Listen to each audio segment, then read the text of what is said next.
Hi everyone and welcome back to another video. In today's video I'm going to be sharing with you guys what I've been doing the past 8 months. So last time I posted it was just a video saying I was going to be back, but previously before that I posted an update on my health. And if you guys watched that video, you guys know that they were having problems, the doctors, with trying to increase my white blood count. So when you have a transplant, you're taking immunosuppressants which are supposed to suppress your immune system to make sure your immune system doesn't detect the transplant so it doesn't start to reject. But in my case, they were giving me too much immunosuppressants that my white blood count was way too low.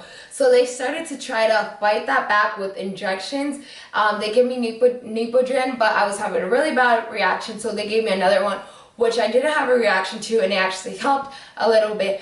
So it was so low to the point that they took me off all CellSup. I was taking 750 milligrams twice a day, and they took me off the CellSup completely.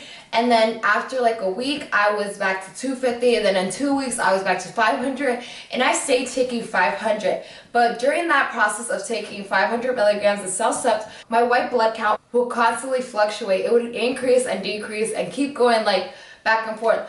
They weren't sure if it was the medicine or the previous chemo that I had a couple months before. Because if you guys know, I did do 2 treatments of chemo back in August and in September. So these problems happened about 2-3 months after the chemo. So when I was going through that process, they actually stopped the chemo because I was supposed to have another 2. So they stopped that, and they just kind of slowly monitored my white blood counts, just like through labs and stuff like that. So then in February, I hit my 1 year of my kidney transplant, and at the hospital that I go to, they actually make every patient after they hit their 1 year mark of a transplant have a kidney biopsy. So I had my kidney biopsy done, and I waited for those results, and the same thing from my previous biopsy from the 3 months after my biopsy came back. They noticed that I'm still having problems with MPGN, but the chemo, however, did help a little because I stopped leaking protein and I stopped leaking blood in my urine. So their plan is just to watch it closely and make sure that it's not all of a sudden my kidney function is decreasing or my creatinine is increasing and just my BUN and all that. They're making sure that it's all in normal range. So after they noticed that I was still having problems with my white blood count cells, so they actually referred me to a hematologist, and they wanted me to have a bone marrow biopsy. My nephrologist really pushed this. He really wanted to see what was causing my low blood count, and also what even led me to have MPGN in the first place, and if it's something inside my bone marrow. Because even after them decreasing on the medication, on the CellSup, it was still really low. They wanted to make sure it wasn't any underlying disease. So after, I want to say 2 months after, I got a bone marrow biopsy. And this recently happened. I actually had my bone marrow biopsy about 3 weeks ago. And during that bone marrow biopsy, I'm going to give you guys a little recap of what went on and how like the whole procedure was. Good morning everyone, and it's currently the day of my bone marrow biopsy. I'm not too nervous because I know I'm going to be sedated. I did watch a couple of videos on YouTube about people's experience of them not being sedated and having to be awake during the operation, during the procedure. And that definitely fears me. Thankfully, I spoke to my doctor, and he recommended me a doctor over here at a hospital that will put me to sleep for it. So I'm going to be sedated, so I'll let you guys know how it's going to go, and I'll let you guys follow along. But I'm currently, right now, about to leave. I woke up, I showered. I'm not supposed to eat. I'm supposed to be fasting. I'm not supposed to eat or drink anything. So I haven't taken my medicines. I am going to be taking my transplant medicines with me so I can take them when I'm at the hospital.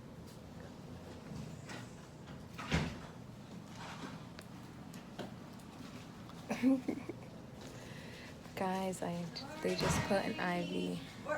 Ooh, we're about to start. Okay. Bye everyone. See ya. So we're gonna send. Guys, I just got out of the procedure. I'll explain to you guys a little bit how it went. But I'm feeling good right now. So I think I have to wait for a couple more hours, maybe 1 or 2, and then I can go home.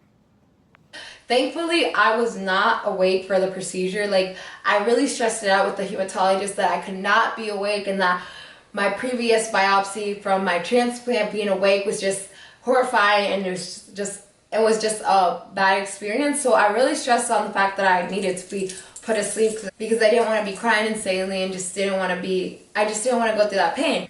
So I woke up in the morning. I had to fast for this because they were sedating me. I went to the hospital and they started an IV like a regular operation. This procedure was outpatient, so they started the IV. I went into the room, and when I went into the room, guys, I actually got emotional because it really brought back memories about being in my transplant. And I was just telling myself, Cindy, don't cry, don't cry. Because literally it was like an operating room where they had your name on the screen, said Cindy Flora, the procedure name, and just everything. And like, it was cold in there. It just really reminded me of the transplant. So they laid me down on my stomach and the nurse started to put the sedation. It was a light sedation. It wasn't anesthesia or anything too like heavy for like a transplant. It was a light sedation that they gave me. And literally they did the bone marrow biopsy, and the next thing I knew, I like woke up inside the the room. So I woke up, I rested there for a little bit, and then they let me go home. I want to say not even an hour after I woke up. It was literally like 40 minutes. I woke up and they were like, do you feel okay? And I was like, yeah. Even though I still felt pain, I was like, I'd rather say yes and be discharged and go rest at home than rest on a hospital bed. So they discharged me and I came back home and I rested the whole day and then the whole day after, because the biopsy area, the incision, was still actually really painful, and to this day it still kind of is sore if I like press on it or if I like lean a certain way on my back or anything. So I waited for my biopsy results, and when they came back, thankfully, praise God, they said everything looked normal and everything looked really good, and so they told me there was good news and bad news, and the good news was obviously that I had nothing, that my white blood count cells were normal, and that my bone marrow was normal, because they actually did bring up cancer as maybe being a reason why I'm having like certain things in my lab results to show different things. But thankfully everything was clear, and they couldn't find out, however, what was causing the MPGN or what even initiated it in the first place. So that basically happened.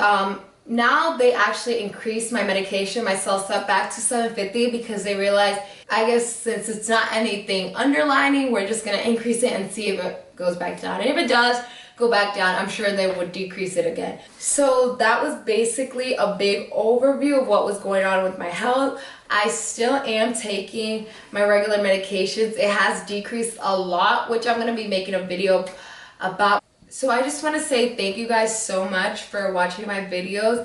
I really love that you guys are very interactive with me, that you guys are always leaving me comments and always asking me questions, because it not only does it help you guys, but it helps me, because I'm always like trying to find out more things with my doctors and trying to increase my knowledge about the transplant and kidney disease. So always never feel shy to leave me a comment and ask me any questions if you guys want to email me or anything, because I love to talk to you guys, and I definitely love to hear you guys' stories, because everybody has different stories and everybody has a different process that they're going through. So I just want to say thank you guys so much. Please don't forget to like this video if you guys enjoyed it, and don't forget to leave a comment, and don't forget to subscribe. So I'll see you guys in my next video. Bye everyone.